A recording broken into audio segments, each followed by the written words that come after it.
Amis internautes, n'oubliez pas de liker, de vous abonner et de cliquer sur la note de notification pour ne rien rater. Kémy Séba est là au service d'un pays qu'il connaît très bien et que beaucoup de gens connaissent.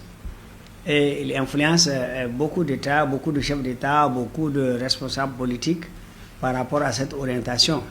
C'est un phénomène, peut-être on va dire du 21e siècle, le phénomène d'influenceur, en dehors de la volonté populaire, en dehors du mandat du peuple, en dehors des grands principes politiques. Donc Kémy Séba a été recherché par son propre pays, qui est son pays natal.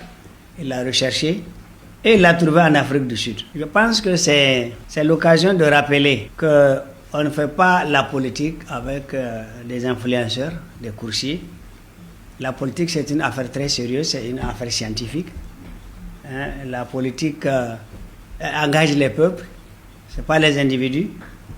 Il faut avoir un programme, il faut être orienté, il faut requérir la volonté générale. Ce n'est pas le cas des acteurs comme ce monsieur-là, qui a été arrêté en Afrique du Sud. Le panafricanisme, c'est plus sérieux que ça. Nous avons appris dans les universités, dans les bibliothèques, nous avons rencontré des grands théoriciens panafricanistes, n'est-ce pas? Nous avons écouté Cheikh Anta Diop, nous avons écouté Samir Amin et bien d'autres acteurs.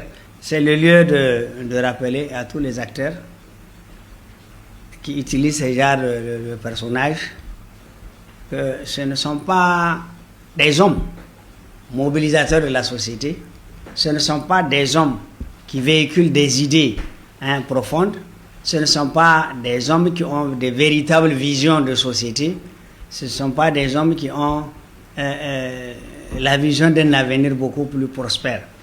En fait, ils ont des idées qui sont à la limite spectaculaires. C'est bon pour ceux qui ne comprennent pas souvent les grandes théories politiques. Et ça passe. Je pense qu'il vaut mieux aller vers le peuple désormais. Il faut s'investir vers le peuple. Il faut aller à l'université. Il y a des grands intellectuels à l'université et des grands dépositaires de la connaissance, n'est-ce pas? Ceux-là peuvent mieux orienter des hommes politiques.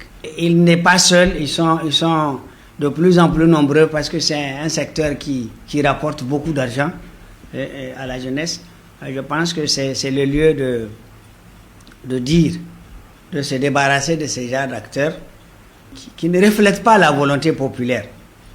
Deuxième chose, nous pensons que ce monsieur a quelque chose de nigérien avec lui. Il doit être titulaire d'un passeport nigérien. Il doit avoir des entrées et des sorties au Niger. Ce titre-là, bon, ça nous a beaucoup surpris. Ça nous a beaucoup, en réalité, ça nous a fait rire que des acteurs comme ça. Donc, nous pensons que ce qu'il a pris avec le Niger, là, il doit pouvoir le restituer. Nous avons la mémoire, nous n'oublions pas. Des acteurs comme ça, nous ne pouvons pas les laisser venir, en tout cas porter un coup d'arrêt dans notre évolution de l'histoire politique du Niger, dans notre évolution sociale, dans l'avenir de la jeunesse, dans notre avenir, nous tous.